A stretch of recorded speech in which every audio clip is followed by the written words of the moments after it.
Buenas tardes a todos los que están conectados. Entiendo que ya están viendo mi pantalla. Hoy vamos a dar un poquito un webinar sobre la inteligencia artificial y la analítica de datos en todo lo que es el proceso NLP, ¿sí? Así que, bueno, primero vamos a ver un par de slides y después vamos a ver un poquito de cómo hacer este enfoque en una demo, ¿sí? Bien, primero un poquito de presentación para los que no nos conocen. Nosotros somos Novix, sé que algunos nos han entrado desde nuestras publicaciones de LinkedIn, a otros les hemos enviado algún que otro correo. Somos una empresa que inició en Córdoba, hoy tenemos sede en Brasil, México y también en Panamá.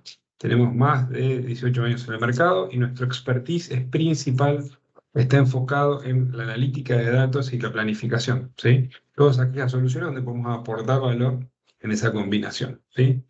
Y para presentar a mi persona, yo soy Francisco Saba, ya lo verán un poco por mi nombre acá en el Teams, y soy director de todo lo que es Spanish Latam, que sería Latinoamérica sin Brasil, ¿sí? Tengo experiencia, más de 15 años de experiencia en este tipo de proyectos, con más de 40 proyectos implementados entre lo que es Demand Planning, Supply Planning y Pricing, ¿sí? Y ya por aquí nos metemos un poquito en tema, ¿sí? El primer foco que vamos a hacer es cuando nos decimos esa anopía, ¿a qué nos estamos haciendo a qué nos referimos? Y siempre me gusta mostrar este diagrama, me parece que es súper gráfico y muestra lo que es el proceso o el flujo de toma de decisiones y de información dentro de lo que es la cadena de abastecimiento, ¿sí? Donde vemos siempre de izquierda a derecha lo que es el flujo de materiales y productos y, digamos, de derecha a izquierda todo lo que es el flujo financiero y de información. Y generalmente nosotros solemos tener diferentes capas de decisiones, donde tenemos una parte estratégica que suele ver en mediano y largo plazo, donde definimos un business plan, definimos la redistribución, diferentes estrategias de compra y abastecimiento, ¿sí? Y después solemos estar en lo que es la parte táctica operativa, ¿sí? Donde está el proceso de Sanofi, que básicamente trata de balancear la demanda con la oferta, y la parte operativa donde ya se enfoca más en la ejecución, ¿sí? Y de alguna manera trata de llevar y cerrar los gaps que podemos entrar tanto en la parte de supply como en la parte de demanda, ¿sí?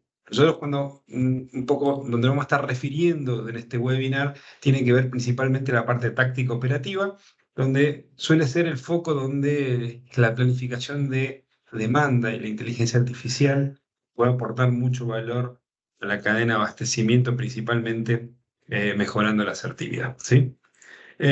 Entonces, cuando revisamos un poquito la bibliografía y los casos de uso, ¿dónde podemos aplicar inteligencia artificial en este proceso? Aparecen varios, aquí hay algunos de los más utilizados, pero típicamente el propio pronóstico de demanda estratégico es ANOP IBP de largo plazo, que suelen tener en general ciertas agrupaciones.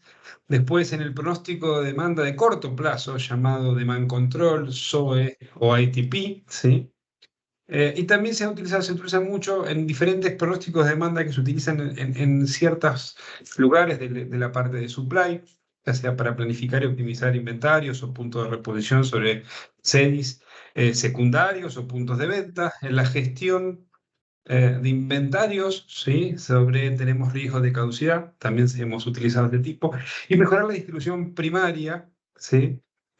Cuando podemos hacer algún foco en poder utilizar pronósticos de corto plazo, cortísimo plazo, en cómo gestionar correctamente la logística primaria, ¿sí? Nosotros en el día de hoy nos vamos a enfocar principalmente, si uno revisa estos focos, el punto de Machine Learning suele estar en lo que es el pronóstico de demanda. El pronóstico de demanda puede tener diferentes agrupaciones y pueden ser generados con diferentes niveles de detalle, ¿sí? Pero en general aplicar este tipo de metodología de inteligencia artificial o Machine Learning es donde mayor foco y valor nos puede dar, ¿sí? Y ahí nos vamos a concentrar en el día de hoy. Para entender un poquito los típicos pasos del proceso de demand planning, ¿sí? Cuando vamos a un proceso de demand planning, tienen que ver primero con lo que es la limpieza de datos, identificar outliers, corregir quiebres, corregir promociones, poder tener una fuente de datos que me pueda hacer reflejo de la demanda, ¿sí? Y después poder generar un pronóstico base que debería ser lo que podemos llamar una estimación base, que es el business as usual, digamos, el poder tener una estimación de demanda de mi negocio como si estuviese, digamos, ejecutándose sin ninguna anormalidad, ¿sí? Y después empiezan las etapas de colaboración y consenso, y después la revisión de asertividad, que son más partes colaborativas donde empezamos a interaccionar. Nosotros nos vamos a concentrar principalmente en estos dos primeros pasos, que son los pasos donde en general tratamos de renegar un poquito más con la data, de limpiar la información, ¿sí? Y podemos generar el punto base, ¿sí? En general, la colaboración suele hacerse a partir del base, ¿sí? Y el consenso es alguna forma, alguna validación con el management para ver si ese objetivo o ese pronóstico es el que se va a pasar al equipo de supply, ¿sí? Entonces, cuando nos basamos ahí, partimos del primer punto. Bueno, ¿por qué utilizar inteligencia artificial en la demanda? Y bueno, porque si yo hago un pronóstico de demanda, trato de que sea asertivo. ¿Y por qué tratar de mejorar ese pronóstico asertivo? Y porque principalmente, como lo dice ahí la slide, mejorar el pronóstico impacta directamente en el resultado neto de la compañía.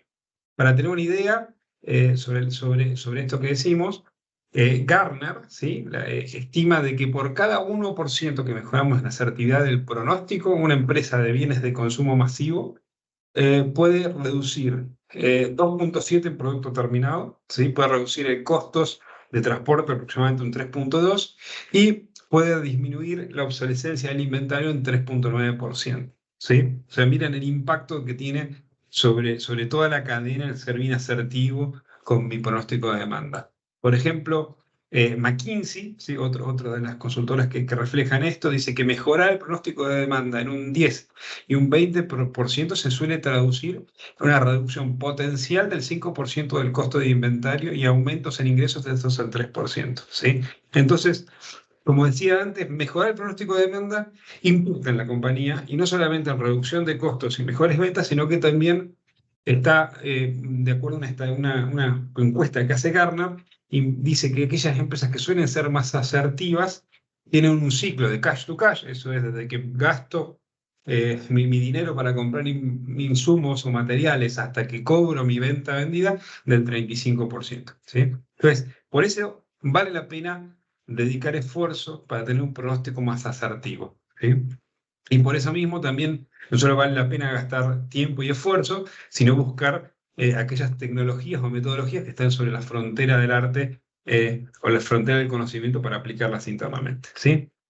Entonces, el segundo punto que sale es, bueno, entonces la inteligencia artificial puede mejorar la asertividad de mis pronósticos. Y bueno, yo ahora les voy a contestar, les voy a anticipar, pero la respuesta es que sí, pero hay que tener en cuenta varios puntos importantes. El primero es que tenemos que tener en cuenta que tenemos que siempre pronosticar demanda irrestricta y no las ventas, ¿sí? Cuando nos referimos a esto, cuando yo veo la demanda o veo las transacciones realizadas dentro de la compañía como las ventas, estoy observando las ventas que tienen sesgo de disponibilidad, ¿sí? Si tuve stockouts, obviamente no puedo vender lo que no tengo. Y además eso suele tener metido también diferentes tipos de promociones o push para que el volumen aumente. Entonces, cuando yo quiero hacer pronósticos, ¿sí? Y quiero ser más asertivo, yo lo voy a lograr hacer siempre y cuando esté estimando mi demanda, que significa las personas que están dispuestas a comprar mi producto, independientemente de que tenga o no stock, independientemente de que si yo hago una promoción o un push sobre eso, ¿sí?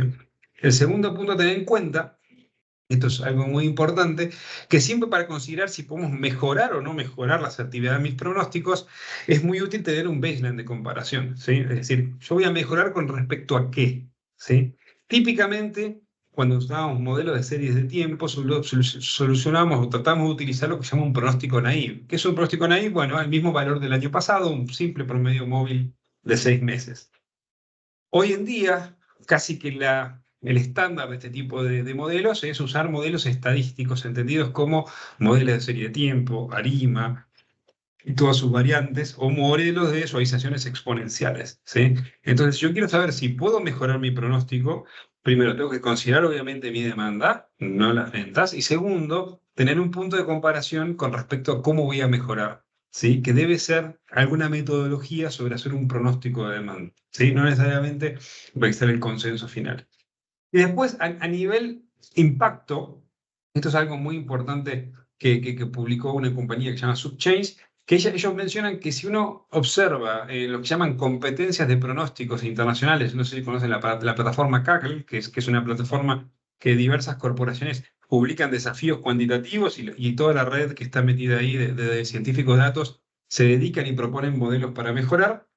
Cuando uno ve las competencias de demand forecasting de los últimos 5 a 10 años, continuamente en el top de los mejores performadores, de los mejores rendimientos de los modelos sugeridos, no aparecen modelos estadísticos tradicionales.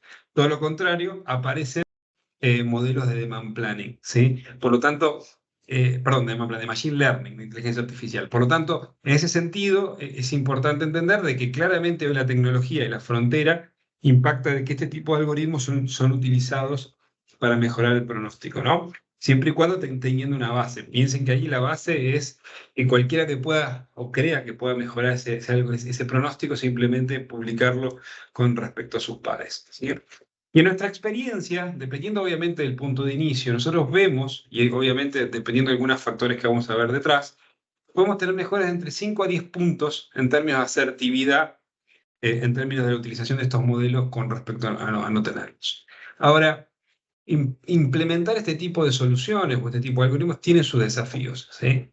Y en esos desafíos vamos a tener en cuenta que primero, la inteligencia artificial, a diferencia de lo que puede ser un modelo de suavización exponencial, ARIMA, no es un plug and play, no es una metodología que va a servir a lo largo de toda la validación de su portfolio y requiere cierto esfuerzo al momento de implementarlo, ¿sí? ¿Por qué me refiero a esto? Que por ahí algún modelo que utilizamos o algunas variables explicativas que vamos a meter en algún portfolio o alguna unidad de negocio puede no funcionar para otras y así sucesivamente. Entonces, no es una misma receta que va a aplicarse para todos los tipos de pronósticos de demanda y para todo el portfolio en el caso de que tengamos diversidad dentro del punto. Segundo punto, es algo muy crítico, que se requiere mucho esfuerzo y tiempo en la mejora de la calidad de la información. Casi cuando se hacen estos procesos, si uno quiere llevarlo a grandes escalas, limpiar la información es uno de los puntos críticos. Esto implica no solamente limpiar los stockouts, ¿sí? Los quiebres o los faltantes, a veces no hace falta quebrar para tener impacto sobre nuestra demanda, sino también las promociones, ¿sí? A medida que yo pueda limpiar mi información de base, que voy a alimentar mi modelo, y además puede incorporar esa información como variable explicativa, este tipo de modelos de alguna manera van a dar mejores resultados. El otro punto importante, relacionado un poco al mismo punto que estoy mencionando antes, esto en general implica que mayor información me va a generar mejores resultados. Entonces, yo empiezo a meter información de promociones, de quiebres, tanto estrategias de precios locales como estrategia de precios de la competencia, ver sellout, ver órdenes anticipadas, ver clima, ver push coordinado con diferentes canales, etcétera, etcétera. Este tipo de algoritmos van a poder capturar mejor los patrones que están debajo, ¿sí? Y por último, para tener en cuenta, el Machine Learning no es una estrategia única a utilizar, ¿sí? Sino que en general para poder tener una mejora con este tipo de algoritmos necesitamos ciertas capacidades específicas a nivel del equipo que lo ejecute, como también ciertas habilidades a nivel del análisis de los resultados en términos de lo que es el error, ¿sí? Un punto importante, en base a lo que mencionado recién, es que algo que surge de ahí, como el Machine Learning requiere cierta información, si yo tengo pronósticos con objetivos, o los objetivos del pronóstico o el horizonte de planeación suelen ser más agrupados a nivel años y a nivel agrupaciones de categoría, por ende en general tengo menos información de base para la calibración y el valor que me va a otorgar en general va a ser menor. Como regla general, mientras el nivel sea más granular, o sea, me voy más a SKU cliente y voy a un corto plazo o a un plazo diario, ¿sí? La data que tengo disponible para poder cargar este tipo de modelos se vuelve mucho más grande y en general este tipo de modelos suele performar mejor que un modelo estadístico fácil, ¿sí? Dicho de otra manera, mientras más información tenga, más detalle voy a poder, más detalle voy a tener y en general voy a poder abastecer ese pronóstico a ese algoritmo con más información y es esperable que la mejora en asertividad sea más grande. Para hacer un ejemplo, si yo quiero hacer una estimación mensual de categorías, ¿sí? Agrupando categorías y agrupando clientes, voy a necesitar mucha información histórica, ¿sí? Y a veces irme muy atrás en el tiempo para que estos algoritmos puedan capturar toda esa particularidad, ¿sí? Por el contrario, si quiero hacer estimaciones diarias de demanda abierta por SKU, por punto de venta, voy a tener un montón de información que van a permitir capturar un montón de patrones que van a performar mucho mejor que cualquier algoritmo tradicional, ¿sí? Si vamos un poquito más en la próxima slide, hay ciertas buenas prácticas que son críticas en el momento de aplicar este tipo de algoritmos de Machine Learning, ¿sí? Yo recién mencioné, ahí hay una gráfica de alguna estimación de un algoritmo de Machine Learning con diferentes algoritmos, pero el primero tiene que ver con la limpieza de data. La limpieza de data es clave, ¿sí? No solamente para transformar la información que solemos disponer, que suele ser las ventas, entre transformar información en demanda, ¿sí? Corregir los quiebres, corregir los faltantes, corregir las promociones, corregir los push por ahí muy significativos con algún cliente muy grande para poder que estos algoritmos me puedan calibrar información. El segundo foco tiene que ver con la creación de features. A veces el Machine Learning se puede correr, al igual que corremos los modelos de serie de tiempo, solo con las variables o la estructura temporal de la propia variable, metiendo lags, metiendo dummies, metiendo la cantidad de feriados, metiendo los meses, etcétera, etcétera. Solamente esa información va a proporcionar algo, pero no necesariamente va a ser lo que mejor performa en términos de Machine Learning. ¿Dónde está también la habilidad en cómo puedo agregar otras variables explicativas u otros features que puedan capturar otro tipo de comportamientos que no están en esos niveles de la propia variable para que el algoritmo performe mejor, ¿sí? El otro punto, una vez encontrado un modelo, tiene todo un estado del arte en la selección del modelo, ya sea al nivel del error que queremos y el fine-tuning que podemos hacer para poder calibrar esos modelos. Y por último, realizar algo muy básico que en general se utiliza, que se llama cross-validation, que es tratar de poder validar mis modelos y mis pronósticos, no sobre la información que utilizo para calibrarlos, ¿sí? Entonces, con esos 4 puntos requerimos, más allá de lo que suele ser una ejecución de un pronóstico, meterlos dentro de nuestro proceso en el momento de ejecutar un pronóstico para demand planning con Machine Learning para obtener buenos resultados, ¿sí? Y aquí empezamos en un punto importante. ¿Por qué nosotros consideramos que Pyplan es la mejor alternativa para poder correr este tipo de pronósticos de Machine Learning para planificación de demanda? ¿Sí? Y aquí por varias cosas. Primero que Pyplan, para muchos que están en la sección, la plataforma que vamos a mostrar la demo, tiene como lenguaje de programación y definición de reglas de negocio a Python. Y Python es hoy por hoy un lenguaje que tiene un montón de librerías, miles me animo a decir, para solucionar diferentes tipos de problemas, pero particularmente para estar sobre la frontera del conocimiento de todo lo que es Machine Learning e inteligencia artificial, al punto tal de que empresas como Facebook, por ejemplo, disponen librerías como Prophet que te permiten optimizar y utilizar algoritmos que disponibilizan ellos para hacer estimaciones de serie de tiempo, ¿sí? Entonces, eso nos permite aprovechar todo el potencial que tiene la comunidad propia de Python, ¿sí? Para potenciar y aplicarlo sobre el cálculo de estimación de series de tiempo, particularmente de demanda.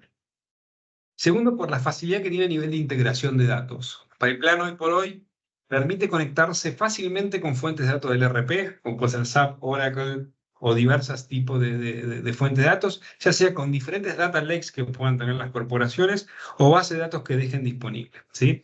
Y inclusive si quisieras hacer un upload de data manual, también te lo permite hacer.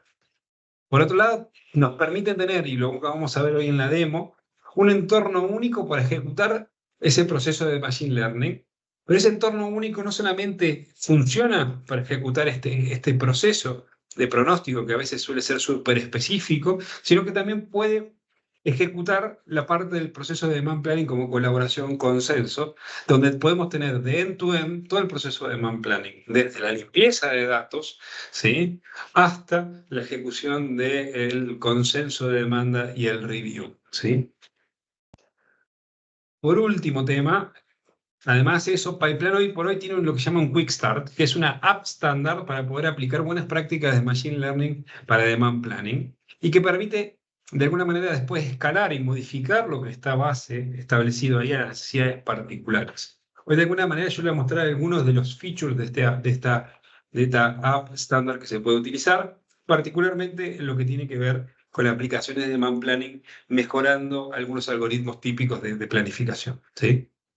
Por otro lado, yo les mencionaba que Pipeline es una solución escalable, o sea, que permita no solamente poner diferentes soluciones del proceso de demand planning, del proceso de SANOP o supply planning y eventualmente de IBP, sino que te va a permitir capturar algún otro módulo que esté vinculado con este tipo de soluciones, ¿sí? Al punto tal de que la solución se vaya construyendo a medida que vaya ganando cierto valor con la propia aplicación, ¿sí? Ahí podemos ver que tenemos, bueno, dentro de ahí soluciones obviamente de forecast y colaboración, que es un poco lo que vamos a ver hoy, pero tiene soluciones para gestión de inventarios, para alerta de productos de asignación y de caducidad, producción de planificación, atendimiento de demanda, DRP, para aquellas empresas que no son B2C y son B2B, posibilidad de aplicar metodologías de demand driven MRP, construir correctamente los buffers para atajar la demanda, no tanto con el forecast de producto terminado, sino con los inventarios de los productos a medida que van entrando la orden y demás, ¿sí? Sin más, ahora me voy a pasar a la demo, si me dan un segundito, para mostrarles un poquito cómo funciona Pipeline. Y aquí voy a levantar, ahí abriendo el navegador. Y ya estamos aquí, me imagino que estarán viendo mi pantalla en particular. Esta demo es como les mencionaba, es una demo estándar que tiene el proceso básico de demand planning, donde nosotros establecemos desde el primer proceso, que es la carga de la información histórica, tenemos un proceso estándar de limpieza de outliers de data, ¿sí? Después tenemos un set de calibración para después pasar al baseline forecast, que es lo que surge de la parte estadística, y después entrar en la parte colaborativa y de consenso, que suele ser para finalizar lo que es el proceso de demand planning en general. Voy a entrar principalmente a los tres donde más foco vamos a hacer con respecto a inteligencia artificial, que tiene que ver primero con la limpieza de datos, ¿sí?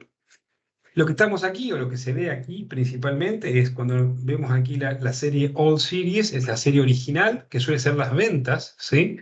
Que pueden ser ventas de sell-in, pueden ser ventas de sell-out, que se cargan al modelo. Y donde empezamos a ver outliers, lo que hace la herramienta como forma básica de limpieza de datos. Acá les voy a hacer un asterisco y les voy a comentar que esto puede ser mucho más complejo lo que tenemos aquí. Lo que hace es captura aquellas informaciones a través de una ventana de tiempo que tienen algún pico con respecto a sus vecinos, vamos a llamarlo así. Se define una ventana de tiempo donde va evaluando cuáles de esos puntos tienen picos por encima de esa ventana de tiempo, los detecta como outliers y después los reemplaza con algún tipo de interpolación, ¿sí? Fíjense que la serie final, le llaman nuevas series, es la que está corregida sin esos picos. Naturalmente, como les mencionaba, esto es una limpieza fácil, estadística, automática, que debemos hacer generalmente para que estas observaciones extrañas o outliers, como solemos decir, no tengan tanta injerencia sobre los coeficientes que calibremos después con los diferentes algoritmos. Pero también sobre esto se pueden hacer otro tipo de corrección de data, como por ejemplo corregir faltantes, ¿sí? Corregir stockouts, quiebres, donde yo me traigo la información y me fijo cuándo tuve disponibilidad de inventario y si la venta, cuando vemos un cero, efectivamente cero porque no vendía nadie o porque no tenía inventario, ¿sí? Entonces empezamos a corregir esa información y lo reemplazamos por algún promedio establecido dentro de la herramienta. También si tengo mapeada los impactos que pueden ser las promociones o algunas promociones en particular, puedo ir a buscar esa información y corregir la demanda para poder de alguna manera suavizar el efecto de lo que tengo para abastecer a ese algoritmo, sea la demanda y no la venta, ¿sí? Cuando me refiero a esa distinción que mencionaba antes, generalmente la venta tiene sesgo de disponibilidad y también tiene sesgo en cuanto a veces de inflar los números con respecto a la verdadera demanda, porque hay parte de información que no vemos, principalmente tenemos precios y promoción, ¿sí? Pero bueno, en la app estándar que tenemos, sí se hace una corrección y una limpieza de datos, principalmente teniendo en cuenta los outliers, como estamos viendo aquí, con ciertas metodologías que podemos configurar, como así también podemos agregar diferentes metodologías siempre y cuando la data esté disponible, ¿sí? simplemente para mencionarlo, si nosotros queremos corregir quiebres, necesitamos cargar la información de demanda mensual con el inventario observado en ese momento, o en ese punto de venta, o en ese serie, o lo que sea. El segundo punto, que tiene que ver con la calibración del modelo, yo les mencionaba recién que hay buenas prácticas para poder esa calibración de ese modelo. Si nosotros vemos acá rápidamente, lo que vemos es que tenemos modelos de series de tiempo y modelos de regresión que suelen ser los más utilizados en este tipo de soluciones, cuando por ahí hacemos estos modelos a nivel Excel, cuando usamos alguna aplicación en particular, y acá tenemos algún set de modelos de Machine Learning que estamos utilizando para calibrar los modelos. ¿Cómo funciona esto? En general, la herramienta te permite elegir lo que se llama metodologías bottom-up, top-to-down, ¿sí? Eso implica si nos vamos a ir del mayor nivel de detalle o al mínimo nivel de detalle y después ir agregando o desagregando los periodos. Y vamos a hacer competir estos modelos dentro de una muestra, que es una muestra que tiene cierta variación cruzada, que es lo que nos va a permitir seleccionar aquella metodología ganadora, ¿sí? Una vez que seteamos los parámetros, se graba el escenario, se calibran los modelos y una vez calibrados podemos ver el resultado, que es lo que vamos a ver aquí en nuestro reporte base, ¿sí? ¿Cómo funciona esto? ¿Sí? ¿O cómo funciona la metodología de hacer competir los modelos? Generalmente se toma toda la información histórica y se la divide en dos muestras. Generalmente es un 70% de la muestra que utilizamos para calibrar todos nuestros modelos, los estadísticos y los de Machine Learning. Además de eso, dejamos un 30% fuera de la calibración. Se calibran todas las diferentes metodologías utilizando esa muestra de calibración, que es el 70%, y se comprueba cuál es mejor de ellas en el 30% de la muestra que no le mostré a los algoritmos al momento de ser ajustada. Una vez que utilizamos eso, voy a comparar lo que nosotros llamamos es el modelo que gane bajo alguna métrica que se puede elegir como el error cuadrático medio, el MAE, etc. Va a ganar ese algoritmo siempre y cuando le gane lo que se llama la metodología naive, que es que le gane el mismo valor del año pasado o un promedio simple de 6 meses. ¿Por qué? Básicamente porque si yo me tomo todo este trabajo de hacer el modelo de estimación y no le puedo ganar al modelo naive, que es el mismo valor del año pasado en términos de error, es mejor no dedicar este esfuerzo y dedicarnos con ese simple algoritmo, ¿sí? Una vez que tenemos eso, ¿sí? El modelo va a utilizar para cada combinación de SKU cliente o SKU categoría, etcétera, dependiendo el nivel de detalle que requiramos, dependiendo de la necesidad, ya sea si es para el proceso normal de SANOP o IBP, puede ser que sea necesario no llegar a nivel cliente, si este forecast de demanda lo necesitamos de corto plazo para abastecer a nuestro DRP, es muy probable que tengamos que correr los niveles SKU cliente y después agrupemos esto por SEDI, etcétera, ¿sí? Si queremos saber cómo va el avance de la venta durante un mes para poder gestionar correctamente los gaps entre mi plan IBP y mi ejecución, para poder disparar y ser reactivo y proactivo ante la necesidad de cerrar las diferentes brechas que tenemos contra nuestros objetivos, por ello necesito correr a nivel SK1 más, ¿sí? ¿Qué es lo que quiero mostrarles aquí? Fíjense que aquí abajo están los diferentes forecast de los diferentes algoritmos. Nosotros lo hemos mantenido bastante simple para que se comprenda, pero si se fijan aquí en azul, está mi variable actual más la limpieza de los outliers, ¿sí? Y después tenemos el mismo valor del año pasado, que va replicando mi curva del mismo valor del año pasado a medida que tengo valor histórico, ¿sí? Fíjense que el primer año pone 0 y después empieza a copiar la misma curva que voy avanzando. Y mi moving average, que son mis dos, vamos a llamar mis dos pronósticos naive a batir, ¿sí? Después dejamos el Holtz-Winters, ¿sí? Que para aquellos que utilizan diferentes modelos estadísticos suele ser uno de los mejores modelos que mejor performa, con una suavización que trata de ir eliminando picos y en realidad los va replicando con algún lag después. Y después agregamos dos metodologías que suelen ir muy bien en este tipo de modelos, como el Gradient Boosting Regression, que es una metodología de Machine Learning, como el Random Forest, para mostrar un poquito cómo aplican, ¿sí? Cuando vamos, por ejemplo, en esta categoría que venimos seleccionando, nos fijamos cuáles son los algoritmos que estamos metiendo. Fíjense que están ganando el Random Forest en general en casi en 3 de las 5 ítems de esta subcategoría. El Gradient Boosting en uno y en uno solo está ganando el Holtz-Winter, ¿sí? Tengan entendido que aquí solamente tenemos información de la serie, ¿sí? Y un montón de features que hemos agregado que tienen que ver con lo que nosotros llamamos la estructura temporal. ¿Qué quiere decir esto? Quiere decir ¿A qué mes corresponde? ¿En qué día de la semana comenzó el mes? ¿Cuántos feriados tiene el mes? Información lagueada de ese misma ítem de demanda en 12 meses, en 24 meses, con respecto a los últimos 3 meses del Q, etcétera, etcétera, para que pueda calibrar correctamente los algoritmos de Machine Learning. ¿Sí? ¿Qué quiero mostrar con esto? Con este ejercicio bastante sencillo y con esto sí, ya ir terminando y dejar un poquito de espacio para las preguntas.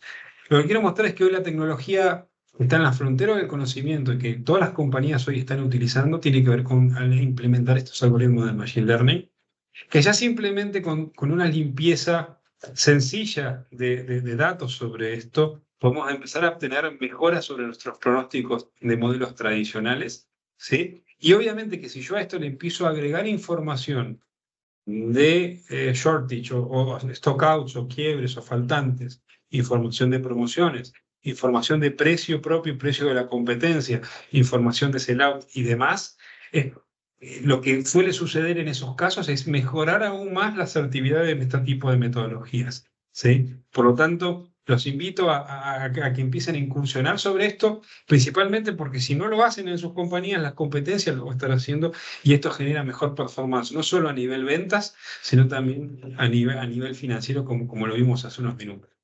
¿Sí? Flor, yo creo que ya estamos un poquito sobre el tiempo. No sé si dejar un espacio para que te manden preguntas o para de alguna manera coordinar aquí estos últimos minutos para que alguno de los participantes, si tiene alguna pregunta en particular, la vamos a dar. Sí, claro, ahí está lanzada ya la consulta a través de la sección de preguntas y respuestas o a través del chat, así que a través de cualquiera de esos dos canales, quien tenga alguna inquietud, quien quiera acercarle alguna pregunta a Francisco, lo puede hacer.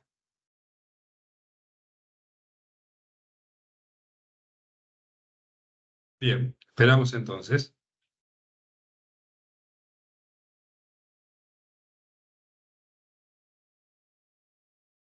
Bien, aquí Alexis nos consulta, ¿en cuánto tiempo se suele implementar este tipo de soluciones? Mira, este tipo de soluciones obviamente depende del nivel de alcance y detalle, portfolio y demás, pero en general son implementaciones rápidas, no suelen ir de 2 a 4 meses. Obviamente que depende si vamos a solamente la parte de forecasting, limpieza de datos y demás. Si tenemos que empezar muy de cero, puede llevar un poquito más de tiempo.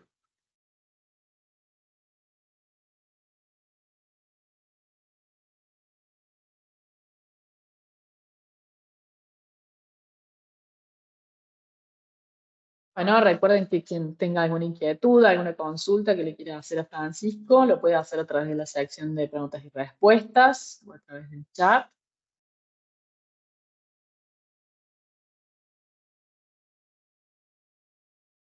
Bien, Y de nos todas maneras, consultan también si sí, existe perdón. un límite en el volumen de los DSKU. No, en general no existe un límite. Como les mencionaba anteriormente, esto maneja Python, nos permite utilizar diferentes modelos de datos para de diferentes complejidades, ¿sí? Ya sea que tengas 300 SKU, ya sea que tengas 5.000 o 12.000, ¿sí? Lo que sí siempre es importante entender es el objetivo del forecasting que estamos haciendo y obviamente a medida de eso utilizamos diferentes tipos de solución, ¿sí? Hay implementaciones con este tipo de metodologías en la herramienta, con grandes volúmenes de datos, con más de 12.000 SKUs, por ejemplo, en diferentes puntos de venta, y otras metodologías que utilizan, por decirte, 200 SKU con otro tipo de agrupaciones. Mencionaba ahí, Flor, mientras si hacen algún otro tipo de pregunta, que está en mi información de contacto, cualquiera que esté de los presentes que quiera consultar o validar un poquito o tenga alguna duda por ahí o no se anime a preguntar aquí en la sesión, podemos hacer una llamada y mostrarles un poquito más en detalle de lo que por ahí hoy por hoy el webinar no nos permite. ¿Sí? Bien. Sí, aquí te hacen otra consulta. Pensando en el ROI, hablaste de 2-3% en ingresos en ganancias. ¿Implementar esta herramienta es caro para una pyme? ¿Qué rango de inversión podemos hablar como para tener una referencia? Gracias, Martín, Bien, por la consulta. perfecto. Muy buena pregunta de Martín. Mira, el ROI 2 por 3 de ganancia, obviamente, esa estimación depende del punto de inicio de tu asertividad. ¿Sí? En términos de beneficios de implementar esta herramienta para una pyme, es súper bueno porque lo que te permite hacer esto es optimizar correctamente o definir estrategias correctamente a nivel de inventarios. ¿Sí? Esto para una pyme, pensando que implementamos una solución estándar, ¿sí? Esto puede tener una implementación de 2 a 3 meses y puede rondar una implementación para pensar entre 12.000 a 18.000 dólares, pensando un poquito el nivel de alcance en términos de hacia dónde queremos llegar, ¿sí? Los grandes desafíos, ahí Flor, en términos de la pyme, generalmente tiene que ver con la data detrás, ¿sí? No tanto por ahí con la información, ¿no? Estos sí son algoritmos que requieren mucha información para que sean eficientes. Bien, perfecto. Bueno, Francisco, creo que no tenemos más consultas. Muchas gracias por tu clarísima exposición y también por el ejemplo que viste, que pudimos ver práctico de cómo resulta todo esto de lo que hablamos en la herramienta Pipeline. Así que bueno, Bueno, agradecemos a todos los que asistieron al webinar. Muchísimas gracias por su tiempo. Ya casi vamos promediando 1 hora. Así que bueno, no los interrumpimos más y esperamos encontrarnos en el próximo. ¿Mm? Muchas muchísimas gracias a gracias, Flor. todos. Muchas gracias a todos los que se han conectado. Y bueno, Gracias, quedo Francisco. atento ante cualquier necesidad. Saludos a Muy todos. bien. Chau, chau. Gracias a todos. Chau, chau.